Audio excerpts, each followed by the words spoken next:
يا من صليت بكل الأنبياء يا من في قلبك رحمة للناس يا من ألفت قلوبا بالإسلام يا حبيبي يا شافعي يا رسول الله. Assalamualaikum warahmatullahi wabarakatuh. Pada kesempatan kali ini saya akan memaparkan materi lanjutan pada mata kuliah metodologi studi Islam, yaitu yang berkaitan dengan penelitian agama dalam studi Islam, telaah konstruksi teori penelitian agama.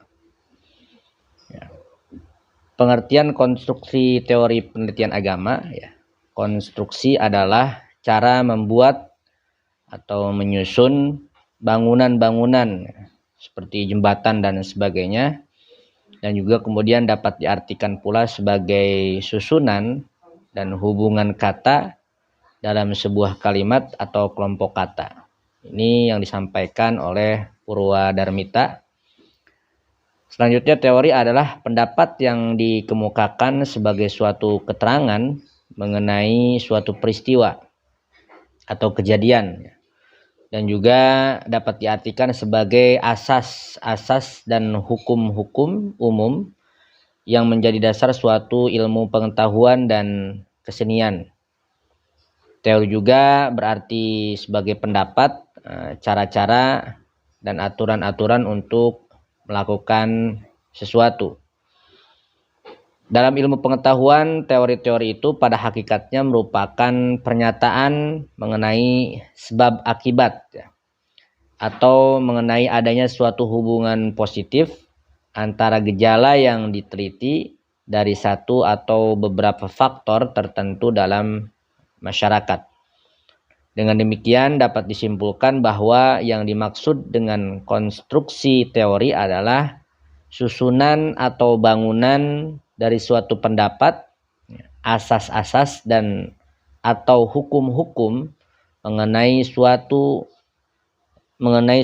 yang antara satu dan lainnya saling berkaitan sehingga terbentuklah sebuah bangunan.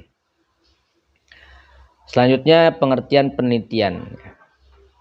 Penelitian berasal dari kata teliti yang berarti cermat, seksama, pemeriksaan yang dilakukan secara seksama dan teliti. Dapat juga dimaknai sebagai sebuah penyelidikan untuk mendapatkan bukti. Riset atau penelitian dilahirkan oleh dunia ilmu pengetahuan yang mengandung implikasi-implikasi yang bersifat ilmiah. Oleh karena hal tersebut merupakan proses penyelidikan yang berjalan sesuai dengan ketetapan dalam ilmu pengetahuan tentang penelitian yang kemudian disebut methodology of research. Lalu apa tujuan dari penelitian itu? Tujuan penelitian itu adalah mencari kebenaran-kebenaran objektif. Nah, ini merupakan tujuan utama dari sebuah penelitian, mencari kebenaran-kebenaran objektif yang dapat dipertanggungjawabkan secara ilmiah dan disimpulkan melalui data-data yang terkumpul. Kebenaran objektif tersebut selanjutnya digunakan sebagai dasar atau landasan untuk pembaruan, perkembangan atau perbaikan dalam masalah-masalah teoritis dan praktis bidang-bidang pengetahuan yang bersangkutan. Lalu bagaimana dengan pengertian agama? Di pertemuan sebelumnya sudah dijelaskan juga terkait apa itu agama. Maret, seorang antropolog Inggris, beliau mengemukakan bahwa agama suatu hal yang paling sulit dari semua perkataan untuk didefinisikan. Karena agama itu menyangkut lebih daripada hanya sekedar pikiran, yaitu juga perasaan dan kemauan juga. Dan dapat juga dimanifestasikan dirinya menurut segi-segi emosionalnya walaupun idenya kabur. Fraser juga mengungkapkan bahwa agama adalah suatu ketundukan dan penyerahan diri kepada kekuatan yang lebih tinggi daripada manusia, yang dipercaya kekuatan tersebut dapat mengatur dan mengendalikan jalannya alam dan kehidupan manusia. Agama terdiri dari dua elemen. Pertama yaitu teoritis, berupa kepercayaan kepada kekuatan yang lebih tinggi daripada manusia, dan yang kedua adalah praktis, yaitu sebuah usaha manusia untuk tunduk kepada kekuatan-kekuatan tersebut serta usaha untuk menggembirakannya. Ya. Kaum agamawan dalam hal ini adalah agama samawi mendefinisikan agama sebagai suatu peraturan Tuhan yang mendorong jiwa seseorang yang mempunyai akal untuk memegang peraturan Tuhan itu atas pilihannya sendiri untuk mencapai kebaikan hidup dan kebahagiaan kelak di hari akhirat nanti. Nah, penelitian agama. Pertanyaannya, apakah agama itu dapat diteliti? Untuk agama hasil budaya manusia, agama ardi, penelitian dapat dilakukan sepenuhnya baik terhadap ajaran dan doktrin-doktrinnya serta terhadap bentuk-bentuk pengamalannya. Sedangkan untuk agama samawi, seperti Yahudi, Nasrani, dan Islam, bagian-bagian yang dapat dijadikan sasaran dan garapan penelitian yaitu bagian dari isi atau konten dari bentuk pengamalan agama itu sendiri. Dan ada pula bagian-bagian yang kepadanya tidak dapat dilakukan penelitian, yaitu bagian dari isi agama. Jadi hanya isi dari bentuk pengamalannya saja. Nah, Arifin di sini kemudian melihat agama dari dua segi. Yang pertama adalah dari segi bentuk dan yang kedua adalah dari segi isi. Jika lihat dari segi bentuk, maka agama dapat dipandang sebagai kebudayaan batin manusia yang mengandung potensi psikologis yang mempengaruhi jalan hidup manusia. Sedangkan dari segi isi, agama adalah ajaran wahyu Tuhan yang dengan sendirinya tak dapat dikategorikan sebagai kebudayaan. Nah, segi kedua ini hanya berlaku bagi agama-agama samawi atau agama wahyu. Adapun agama-agama yang bersumber dari wahyu tersebut, yang bersumber dari bukan wahyu dapat dipandang baik bentuk dan isinya adalah kebudayaan. Nah, konstruksi penelitian agama, jadi telaah konstruksi teori penelitian agama itu adalah sebuah ikhtiar manusia, suatu upaya untuk mencoba memeriksa, mempelajari, meramalkan dan memahami secara seksama susunan atau bangunan dasar-dasar atau hukum-hukum dan bentuk pelaksanaan ajaran agama sebagai dasar pertimbangan untuk mengembangkan pemahaman ajaran agama sesuai tuntutan zaman. Nah, selanjutnya kita akan sedikit membahas tentang macam-macam penelitian. Sebetulnya ini juga bisa didapat oleh teman-teman, oleh Bapak Ibu, dengan merujuk kepada buku-buku metodologi penelitian.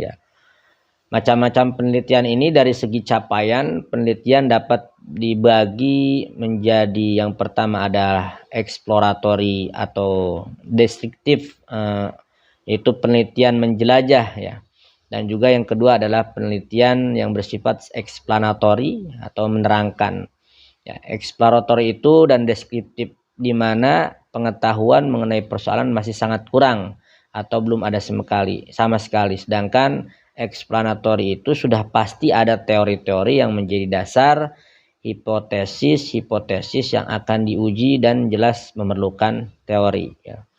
Dari segi bahan-bahan atau objek penelitian kemudian juga dibagi dua. Yang pertama adalah penelitian kepustakaan, library research, dengan menggunakan bahan-bahan seperti manuskrip, dalam kajian ilmu filologi misalnya, buku-buku, majalah, surat kabar, dan dokumen lainnya.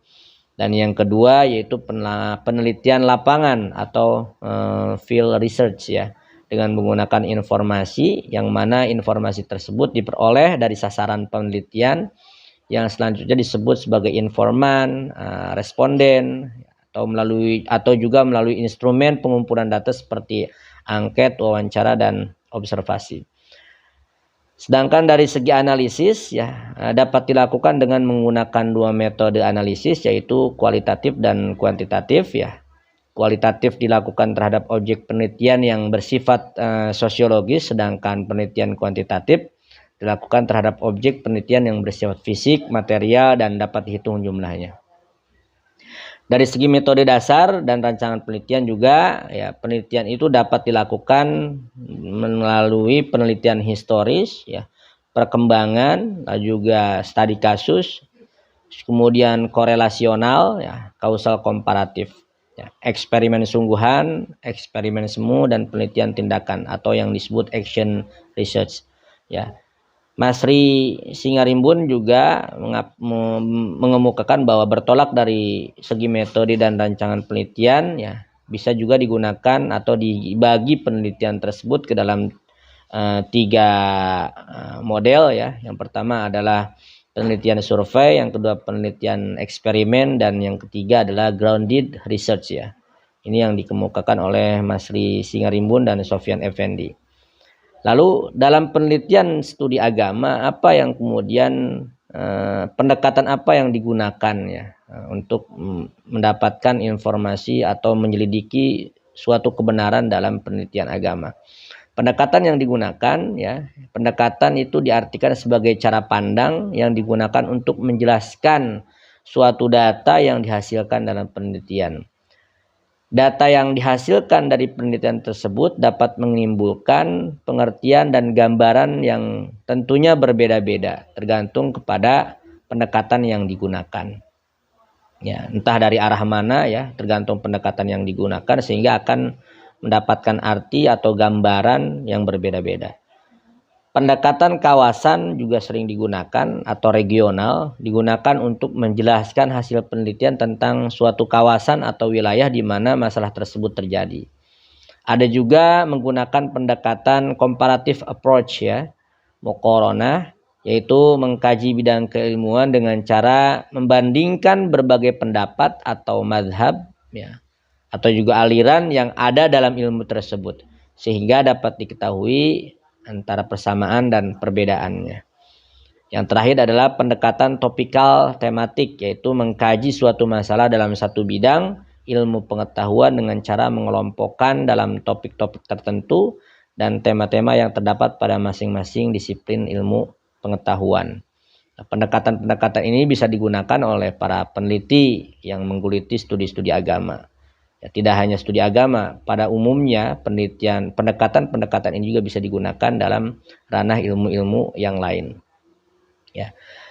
Teori-teori penelitian agama. Penelitian agama sudah dilakukan sebetulnya beberapa abad yang lalu, namun hasil penelitiannya masih dalam bentuk aktual, ya, atau perbuatan saja, belum dijadikan sebagai ilmu.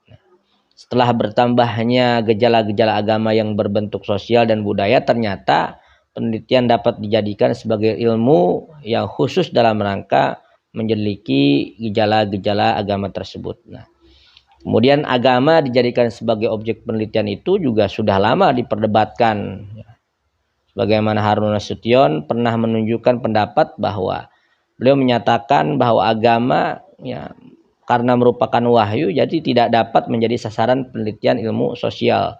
Dan kalaupun dapat dilakukan harus menggunakan metode khusus yang berbeda dengan metode ilmu sosial. Ya.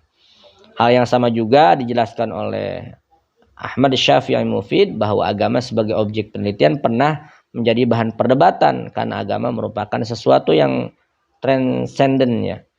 Ya. Agamawan juga cenderung berkeyakinan bahwa agama memiliki kebenaran mutlak sehingga tidak perlu diteliti. Namun para ilmuwan yang lain juga beranggapan bahwa agama juga merupakan objek kajian atau penelitian karena agama merupakan bagian dari kehidupan sosial kultural, ya. Jadi penelitian agama bukanlah meneliti hakikat agamanya dalam arti wahyu, tapi melainkan meneliti manusia yang menghayati, yang meyakini dan memperoleh pengaruh dari agama atau manusia yang mengamalkan dari agama tersebut. Kiranya itu paparan singkat yang dapat kami sampaikan, ya. Semoga memberikan manfaat dan kita akan melanjutkan